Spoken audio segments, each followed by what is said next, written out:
Bonjour, je m'appelle Rim Battal, je suis poétesse et autrice. Je sors le 8 janvier 2025 mon premier roman qui s'intitule Je me regarderai dans les yeux dans la collection Littérature intérieure chez Bayard. Il s'agit d'un roman inspiré de faits réels qui se passe au Maroc et qui retrace le parcours d'une jeune fille à qui on a demandé un certificat de virginité qu'elle refuse de fournir.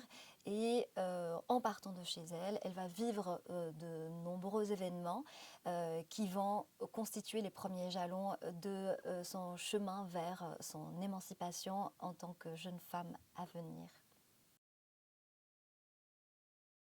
C'est pas de la défiance, enfin, je me regarderai dans les yeux, c'est plutôt de se regarder dans le miroir sans avoir honte de soi, sans aucune culpabilité, c'est s'assumer, admettre son existence à part entière comme une vraie personne.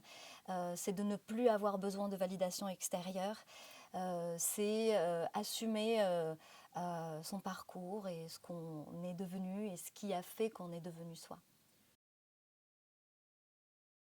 C'est aussi comment certaines femmes se font les soldates et les gardiennes de ce patriarcat-là, malgré elles, parce que elles ont été forgées comme ça, parce qu'elles ont été déformées par ce patriarcat, et que, vu le parcours qu'elles ont et qu'elles ne peuvent pas renier, vu ce que le patriarcat, ce qui a sédimenté du patriarcat dans leur fondation, euh, elles ont du mal à s'en extraire et à ne pas imposer des choses peut-être douloureuses qu'elles ont subies elles-mêmes, ne pas l'imposer à la génération suivante.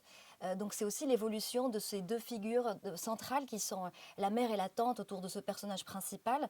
Donc il y a ces deux grandes figures de femmes qui sont gardiennes, geôlières de leur propre prison, qu'elles perpétuent d'une certaine manière, sans forcément les questionner, sans détricoter les mécanismes qui font qu'elles imposent certaines injonctions dont elles ont souffert elles-mêmes. Mais il y a aussi des figures masculines qu'on retrouve dans le livre qui sont un peu plus, enfin, un peu secondaires, mais qui représentent justement ce patriarcat en filigrane, notamment le personnage du père, le personnage du petit copain, de l'oncle, etc. La chambre est en effet un peu un lieu central dans ce livre parce que ça part d'une chambre et ça évolue dans d'autres chambres. Il y a un passage par un train, mais ça reste quand même dans un compartiment. Et ensuite, il y a la chambre de la cousine, etc. C'est un peu une sorte de succession de huis clos dans lesquels le personnage vit des événements importants dans l'évolution de ce livre-là et dans l'évolution de sa vie. Et des premières fois, c'est les premiers émois, c'est le corps qui se transforme en un laps de temps très court entre ces quatre murs. C'est le lieu où on se réfugie, où on rêve, où on étudie, où on se repose.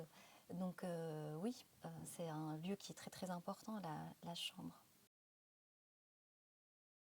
Je veux susciter du rire, évidemment, de l'attendrissement, oui, de l'émoi, des questionnements aussi, parce qu'il y a pas mal de choses qui sont à questionner à travers cette lecture-là, à détricoter certaines choses, à en parler. J'aimerais aussi susciter un dialogue aussi entre les mères et leurs filles pour essayer de se comprendre mieux peut-être, pour essayer de aller ensemble, main dans la main, vers soi, vers une émancipation collective et intergénérationnelle.